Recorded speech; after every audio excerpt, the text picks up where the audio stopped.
Hello, नमस्कार, आदाब, सत श्री अकाल और अस्सलाम वालेकुम। मैं हूं मोहम्मद अहमद काज़मी, लेकर आया हूं आपका पसंदीदा कार्यक्रम आपके रूबरू। आज संडे है और आज फिर हम सईद नकवी साहब की खिदमत में हैं। आगे बढ़ने से पहले मैं एक दो बात अपने दर्शकों को जरूर कहना चाहूंगा। मैं खुद ज्योग्राफी का स्टूडेंट रहा हूं। दुनिया को नक्शे पर अच्छे से समझने से महसूस होता है कि हम इस दुनिया का हिस्सा हैं, हम कहाँ हैं, दूसरे मुल्क कहाँ हैं। उसके साथ साथ अगर आप पॉलिटिकल सिनेरियो भी समझें तो एक एहसास बिल्डअप होता है, समझ में आता है कि इस पूरी दुनिया में जो कुछ हो रहा है हमारा भी कहीं कोई शेयर है। तो इंटरनेशनल अफेयर्स को समझना, दुनिया के कौन से मुल्क कहाँ हैं, कौन किस नजरिए पे चल रहा है, कितनी कहाँ साजिशें हैं, किस पर जुल्म किया जा रहा है, कौन जालिम है, कौन मजलूम है, ये सब समझने के लिए इंटरनेशनल पॉलिटिक्स को समझना बहुत जरूरी है। और इसमें सईद नकवी साहब को एक खास एक स्टेटस, एक खास पर्सोना है। सईद नकवी साहब का 110 मुल्कों से रिपोर्टिंग कर चुके हैं और ये हमारी खुशकिस्मती की बात है। हमारे बहुत से दर्शक देखने वाले बाकायदा इस बात को महसूस करते हैं कि इस प्रोग्राम में बहुत कुछ सीखने को मिलता है। इस वक्त जो कुछ कजाकिस्तान में पिछले हफ्ते 10 दिन में जो कुछ हुआ वो, और उसके साथ साथ यूक्रेन में भी क्या कुछ हो रहा है। अब अमेरिका का कहना है कि रूस यूक्रेन पर हमला कर सकता है और उस हमले के लिए भी बहाना बना सकता है, बहाने की तैयारी है। अंग्रेजी में उसे फॉल्स फ्लैग कहा जाता है। नकवी साहब से हम और भी कई चीजें जानने की कोशिश करेंगे, क्योंकि इस पूरे सिनेरियो में अमेरिका और रूस, खास तौर पे पुतिन को कहीं कॉर्नर करने की कोशिश की जा रही है। और क्या कुछ है ये हम समझेंगे। मैं समझता हूं ये बहुत ही अहम है। और आखिर में हम ये भी समझना चाहेंगे कि इस सारे डेवलपमेंट का क्या कहीं कोई भारत पर भी असर होने वाला है। सईद नकवी साहब, वेलकम है आपका। मीडिया स्टार वर्ल्ड को आपने वक्त दिया और आप हमें समझाते हैं, बताते हैं बहुत सी चीजों को। हर बार हम कुछ ना कुछ नया सीखते हैं आपसे। इस वक्त अमेरिका की तरफ से यूक्रेन के मामले में कहा जा रहा है कि रूस फॉल्स फ्लैग की तैयारी कर रहा है ताकि वो जंग शुरू कर सके। इसको आप किस तरह से देखते हैं, क्या कुछ है फॉल्स फ्लैग? फॉल्स फ्लैग उसे कहते हैं जो कि खुद आप अपने ही आप कहीं हमला करें और ये कह दें कि उसने हमला किया, लिहाजा मेरा अब जवाबी हमला शुरू हो गया। यानी आप इंतजार मुंतजर हैं इस बात के कि कोई बहाना आपको मिल जाए। बहाना नहीं मिल रहा है तो लिहाजा आपने खुद एक शगुफा वहां खोल दिया। कहीं अटैक आपके ऊपर कहीं हो गए जो कि आप ही ने करवाए, उसके बाद आप वहां अंदर घुस। अमेरिका ये कह रहा है क्योंकि अमेरिका बहुत दिनों से, अमेरिका और वेस्ट कई दिनों से इस बात से बहुत नाला है कि 1 लाख फौज तैनात है यूक्रेन के बॉर्डर पे रूस की। ये क्यों, रूस पे क्यों बॉर्डर पे मौजूद है? दो चीजें इसमें समझने के काबिल हैं। एक तो ये कि जरा समय, मेरी आदत है कि मैं पीछे ले जाता हूं आप हजरात को, और वो इसलिए कि बगैर बैकग्राउंड के बात समझ में नहीं आती। जब इलेक्शन क्या कैंपेन हो रहा था अमेरिका में, तो एक सवाल किया गया ट्रंप से कि चीन और रूस दोनों में से आप दुश्मन बड़ा किसको समझते हैं? ट्रंप ने कहा चीन। बाइडेन से यही सवाल पूछा गया, उसने कहा रूस। और इसके पीछे भी रूस से क्योंकि टक्कर लेना मुश्किल है, बहुत सी इकोनॉमिक मामलों में नत्थी है एक दूसरे से, लिहाजा उसको छोड़ के लेकिन एक एनिमी इमेज बनाए रखना भी जरूरी है ये, ताकि अच्छा। और इस वक्त आपको अमेरिका के अंदर के हालात को भी देखना होगा। हालत ये है कि पैंडेमिक, ये कोविड रुक नहीं रहा है।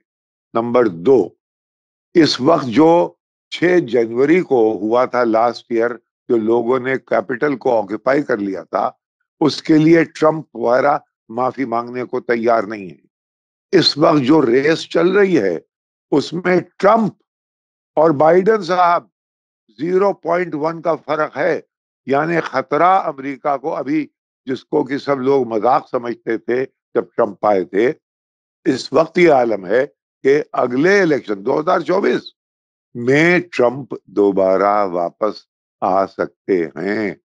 ये मिजाज है अमेरिका का। इंटरनल इकोनॉमी की हालत खराब है और लॉ एंड ऑर्डर आप देखते हैं, स्कूलों में बच्चे गोलियां चला चला के कितनों को मार देते हैं। सिविल वॉर की बात हो रही है। इन सूरतों में दो रिएक्शंस होते हैं पॉलिटिकल लीडर्स के। या तो ये कि क्योंकि हम इंटरनल हालात में घिरे हुए हैं लिहाजा हम संभल के चलें, एक तो ये होता है। दूसरा ये है कि इंटरनल मामलात, भाई सिविल वॉर की बात हो रही है वहां। इकोनॉमिस्ट आप लेटेस्ट पढ़िए, उसमें जो एडिटोरियल है सिविल वॉर की बात कर रहा है। तो क्या इसको घुमा के एक्सटर्नलाइज कर दिया जाए अगर मसलों को, और बाहर वाला जो एनिमी है उसको बड़ा कर दिया जाए, तो शायद कुछ हमें एक कोहीजन, नेशनल कोहीजन बनाने में फायदा हो। ये दो थिंकिंग है। दूसरी थिंकिंग के बरक्स एक और पहलू है। अभी अभी अभी अगस्त में बाइडेन साहब अफगानिस्तान से अपनी फौजों को लेके भागे हैं। एक डिफीट मानी जा रही है अभी, और ये कहते हुए भागे हैं कि हमें एक्सटर्नल वॉर्स, एक्सटर्नल इन्वॉल्वमेंट्स नहीं चाहिए। एक तरफ ये है। दूसरी तरफ ये खदशा कि क्या यूक्रेन में रूस को टेक ऑन कर लेंगे, क्योंकि इंटरनल कॉन्ट्रडिक्शंस अमेरिका की बहुत ज्यादा बढ़ गई हैं। तो ये दो पहलू हैं। अब आइए यूक्रेन पे। 2004 से ये किस्सा चल रहा है क्या? यूक्रेन एक वो इलाका है जहां जो कि बहुत जरखेज है। यानी जैसे कि हमारे हिंदुस्तान में कहते हैं गंगानगर का इलाका जो है, उससे ज्यादा जरखेज खित्ता कोई नहीं, जरखेज इलाका है। दूसरे ये कि वहां रूसी पॉपुलेशन बहुत है। तीसरी बात यह कि रशियन स्पीकिंग पॉपुलेशन बहुत है, यानी जो कि रूसी नहीं है एथनिक, लेकिन उनको यूरोपियन यूनियन का कहना यह है कि ये हमारे हो जाएं। रूस का कहना नहीं कि ये नहीं होने देंगे हम।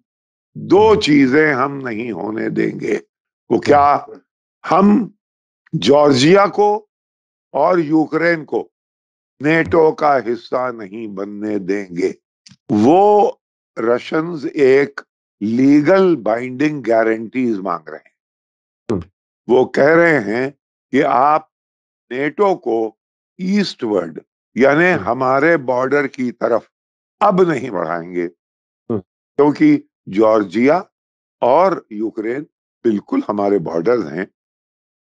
क्या आप हमें आपके बॉर्डर पे अगर फौजें तैनात कर दें और उनको थ्रेटन करें, उनको अपने मिलिट्री अलायंस में ले आएं? आपको बे ऑफ पिग्स में क्या हुआ था? यानी क्यूबन मिसाइल क्राइसिस क्या थी? यानी आप नहीं जैसे बर्दाश्त कर सकते थे तब, वैसे हम नहीं बर्दाश्त कर सकते। ये जुबान जो है, ये इस वक्त ये जुबान नहीं है। और इसी में अभी हाल में ये लोग चले गए। आपने ये जो टारगेट किया जा रहा है पुतिन को, उसी की एक कड़ी है काजाकिस्तान भी। यानी अब काजाकिस्तान के भी दो पहलू हैं। दो पहलू ये हैं कि अभी अगस्त में अफगानिस्तान से हम भागे हैं, तो क्या हम यानी अमेरिका, क्या क्या अब हमारे हमारे अमेरिका के कदम सेंट्रल एशिया से हट गए? और अगर हट गए हैं तो क्या जो अभी पिछले मंडे को, ट्यूसडे को, वेडनेसडे को जो मीटिंग्स हुई हैं यूएस और रशिया की, और उसके बाद रशिया की और नेटो की, और उसके बाद रशिया की और ओईसीडी के, बड़ा कॉम्प्रिहेंसिव मीटिंग्स हुई हैं। उन सब में मुस्तकिल रशियन स्टैंड ये रहा है कि हम आपको अपने बॉर्डर्स की तरफ नहीं आने देंगे। अब उसके बाद नहीं तो है फिर। अब उसमें वो कह रहे आप अपने फौज हटाइए, वो कह रहे आपने अगर कहीं कुछ कर दिया तो ये तो हमारा मुल्क है, हमारी फौजें हमारी तरफ है, आप क्यों डर रहे हैं, हमारे मुल्क है। इसी बीच में इसी जॉकीइंग, ये जो पोजीशनिंग होती है इंटरनेशनल अफेयर्स में, उसमें एक हंगामा बहुत बड़ा पिछले हफ्ते हो गया काजाकिस्तान में। काजाकिस्तान का जो उसका भी जरा सा बैकग्राउंड बता दूं मैं आपको। जी जी। नूर सुल्तान नजरबायेव कम्युनिस्ट पार्टी के हेड थे, 1989 में बने थे काजाकिस्तान में। यानी ये वही जमाना है जबकि बोरिस येल्सिन वहां आए हैं मॉस्को में। तो गोया ये प्रो वेस्ट एक तंजीम चल रही थी, एक वेव चल रही थी उन दिनों में, 1991 में। उसका हिस्सा ये भी थे, लेकिन होशियार आदमी हैं। इनके यहाँ इत्तेफाक से इनका मुल्क जो है काजाकिस्तान, वो हमारे सामीन को, आपके व्यूअर्स को मालूम होना चाहिए, इतना बड़ा है, इतना बड़ा हिंदुस्तान है। स्पेस, पूरा यूरोपियन यूनियन उसमें समा जाए इतनी स्पेस है। और पॉपुलेशन है 10 और 8, 18 मिलियन। यानी बेपनाह अच्छा जखीरा है ऑयल का, यूरेनियम का, और तमाम जिनको कि तमाम ममालिक को चाहिए। यानी यानी यानी भारत को कहा जाता है 130 करोड़, वहां 2 करोड़ से भी कम है। अब ये बहुत बहुत फर्क। जी जी, और आमदनी बेपनाह, जी। लेकिन वो आमदनी लोगों के जिंदगी में रिफ्लेक्ट नहीं कर रही है। क्यों नहीं कर रही है? क्योंकि जो कम्युनिज्म, जैसे कि बोरिस येल्सिन के चारों तरफ एंटोनी शोबायस, उनके दामाद, और पूरी फैमिली, जो पूरा सिस्टम ऑफ ऑलिगार्स जो खड़ा हुआ, ये बोरिस येल्सिन के जमाने में है। वैसे ही यहाँ, हालांकि नजरबायेव ने बहुत इन्वेस्टमेंट्स करवाए बाहर के ऑयल कंपनीज में, अपने यहाँ के माइनिंग में, लेकिन आमदनी साइफन ऑफ हो गई। इनकी 3 लड़कियां हैं और दामाद हैं, और इनका एक पूरा कोटरी है, तो वो सब सामान ले गए। नतीजा ये है कि जो 18 मिलियन लोगों को ये इतना नहीं दे पाए कि भाई वो खुश हो सके कि साहब इतना जखीरा है, हमें कुछ तो मिले। तो अभी हाल 10-12 दिन पहले इन्होंने पेट्रोलियम प्राइसेस, एलपीजी जिसे कहते हैं, लिक्विफाइड, वो गाड़ियों में भी चलाते हैं लिक्विफाइड गैस, उसकी कीमत बढ़ा दी, क्यों? उससे सब्सिडीज कम कर दी। लोगों ने कहा एक तो वैसे ही कम पैसे दे रहे हो, अब तुम ये भी करोगे, और हमारे यहाँ तेल इतना ज्यादा है, तो जरा वो सड़क पे आ गए।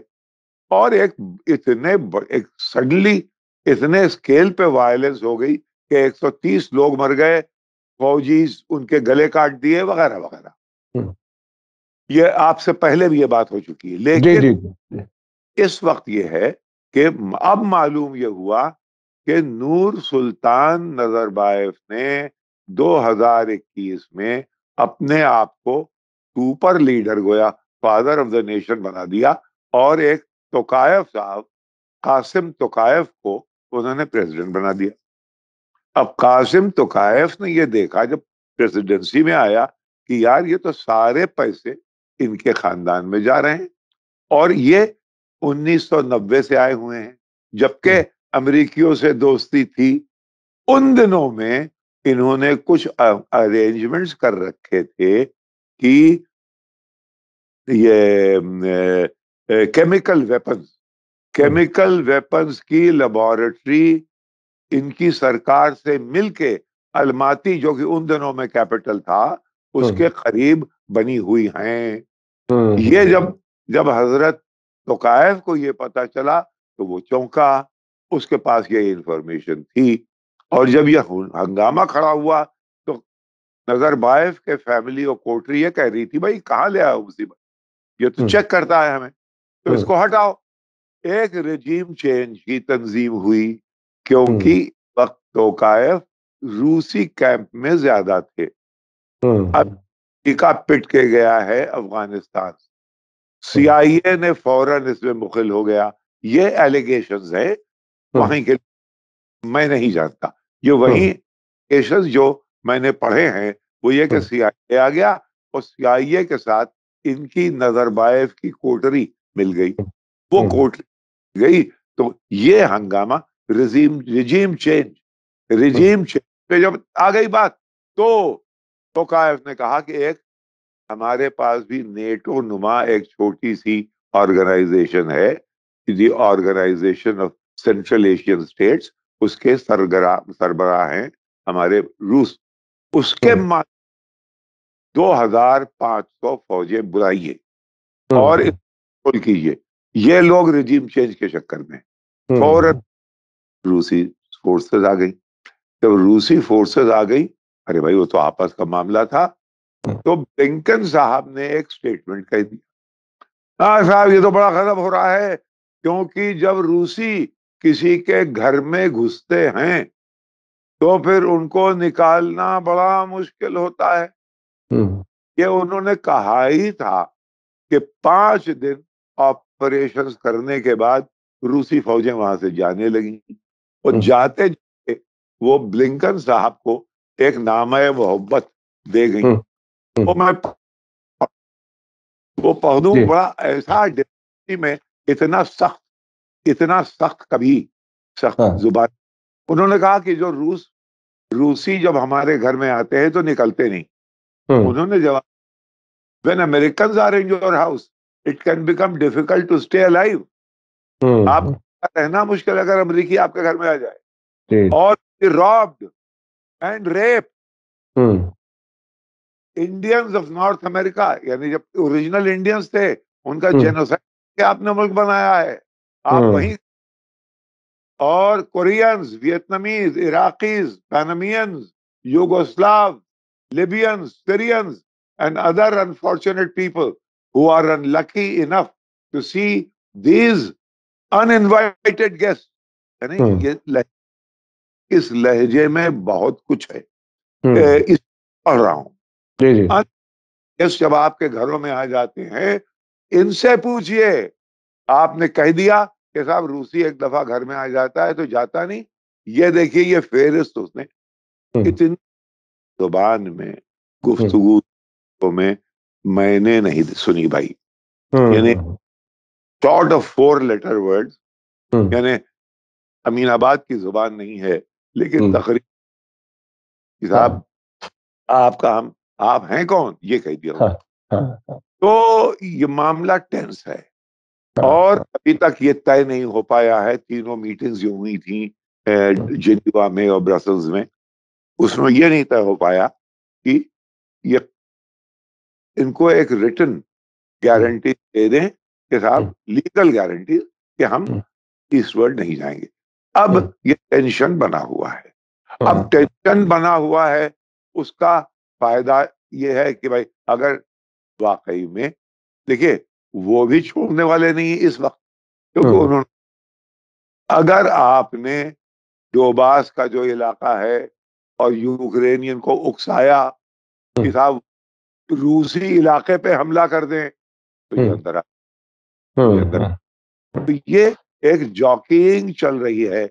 इस जॉकिंग से यूरोप परेशान है क्योंकि यूरोप नहीं चाहता कि उसके डोर पे यूरोप, यूक्रेन वो जरिया है जहां से इस सर्दी में गैस उनके पास जाती है, समझे। यूरोप ये यही वो जरिया है, तो यूरोप नहीं चाहता कि उनके दरवाजे पे एक इतना बड़ा झगड़ा, इतना बड़ा एक मसला खड़ा हो जाए जो इसमें कि रूस और अमेरिका की रकाबत यहां कंसमेट हो। ये यूरोप नहीं चाहता, कहता नहीं, कहे तो फिर वो उनकी गोया एक ऑर्गेनाइजेशन नेटो वगैरह सब बिल्कुल उसके कोई ही नहीं रहते।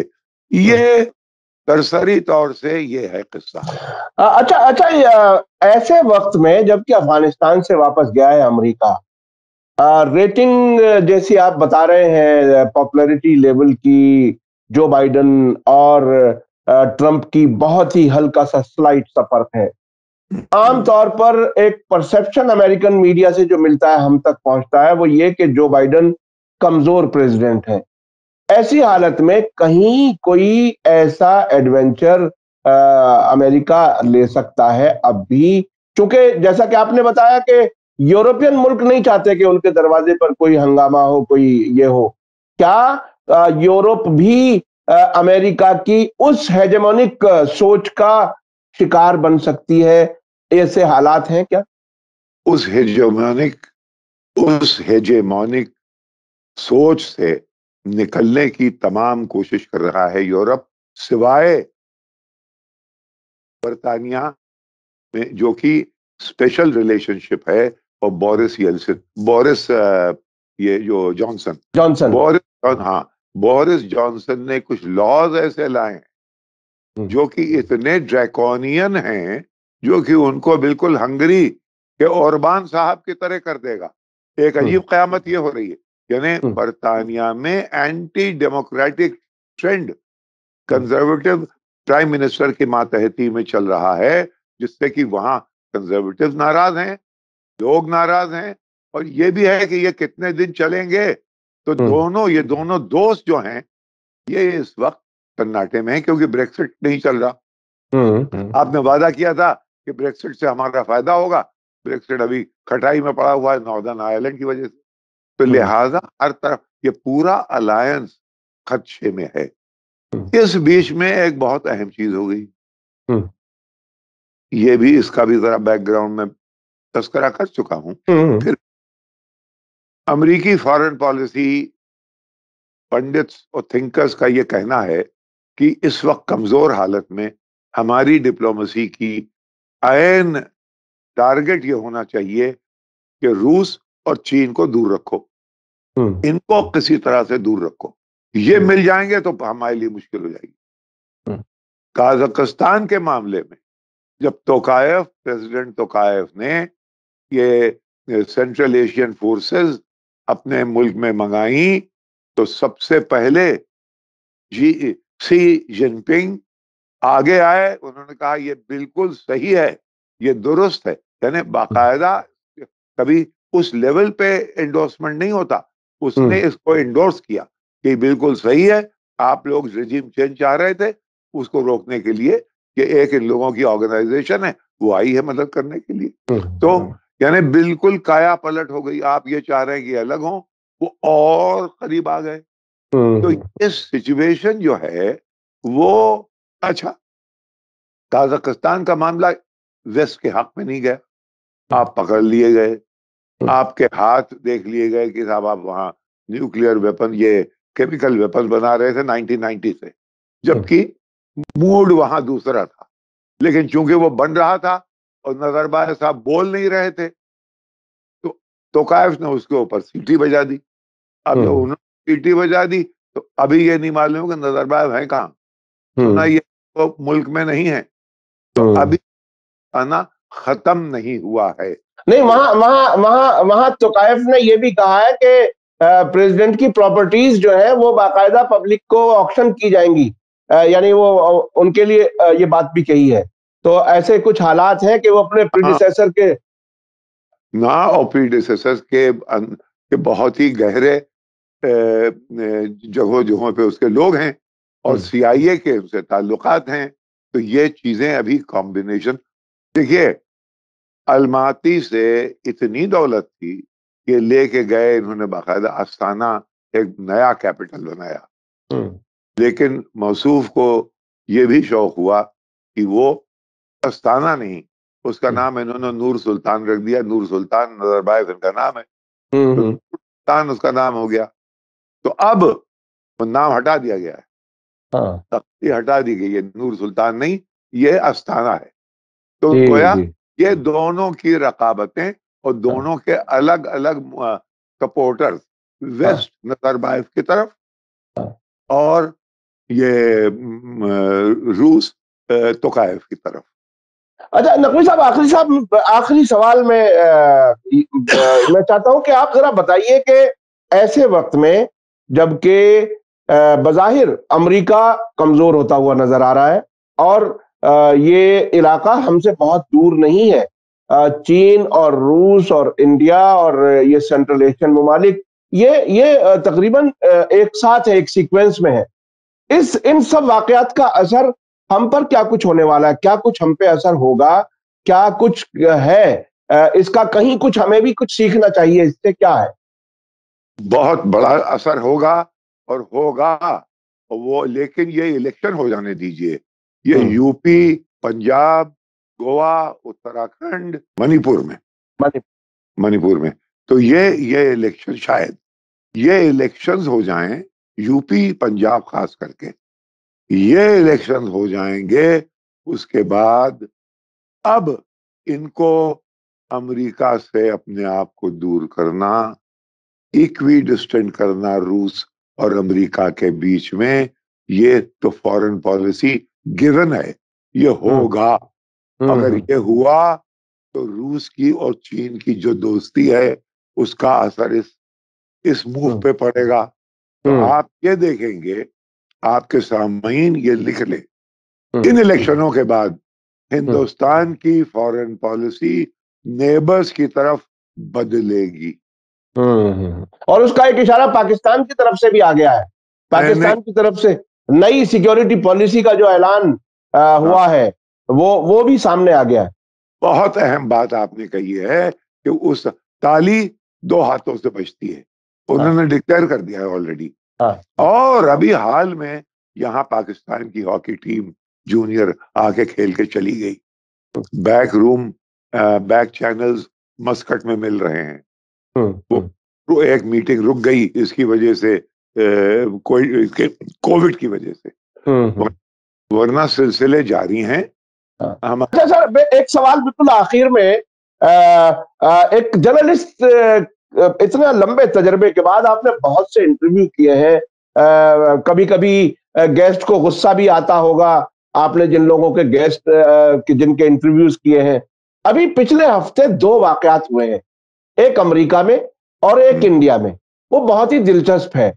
Donald Trump national public radio के इंटरव्यू से 15 मिनट बात होनी थी और 9 मिनट में वो छोड़ करके भाग गए जब उनसे सवाल किया गया इलेक्शन फ्रॉड के मामले में। वो कोई सबूत नहीं दे सकते। एक दूसरा वाकया लखनऊ में हुआ, Keshav Prasad Maurya deputy CM UP BBC के इंटरव्यू में जो है वो एक तरह से लड़ पड़े और जर्नलिस्ट को कह दिया तुम एजेंट हो, और उनकी वीडियो भी डिलीट करा दी, जो बाद में वो रिट्रीव करके बीबीसी वालों ने दिखा भी दी।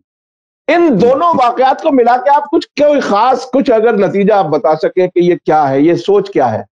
Intolerance towards the media, media की तरफ रवैया दुनिया भर में सख्त से सख्त तर होता जा रहा है। ये पहली दफा नहीं है।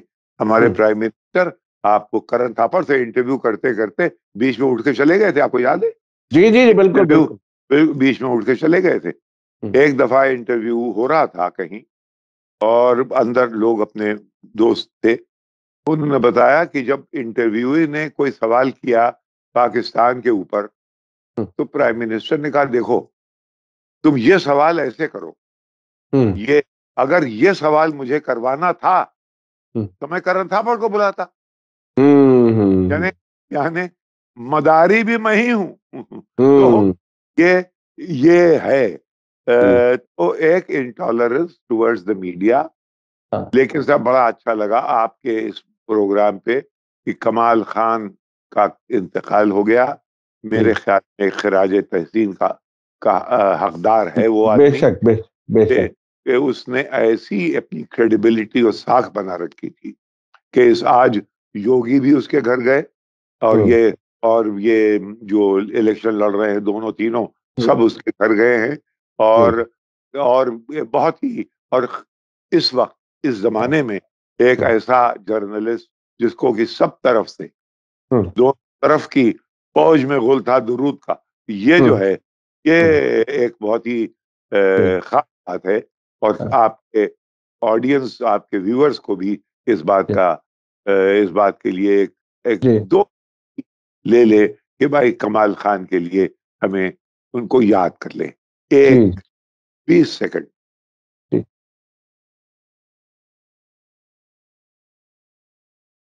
बहुत बहुत शुक्रिया। बस जी, बहुत बहुत शुक्रिया नकवी साहब, आपने कितने पूरी दुनिया एक तरह से दिखा दी इस गुफ्तगू में, और जिस तरह से आपने सेंट्रल एशियन मुल्कों की सियासत और वहां अमेरिका का दखल और रजीम चेंज की कहानी और वो सब बताया, और आपने ये बताया कि भारत की फॉरेन पॉलिसी में भी इन आने वाले स्टेट इलेक्शंस के बाद बड़ी तब्दीली सामने आने वाली है, पाकिस्तान की तरफ से इशारा आ चुका है।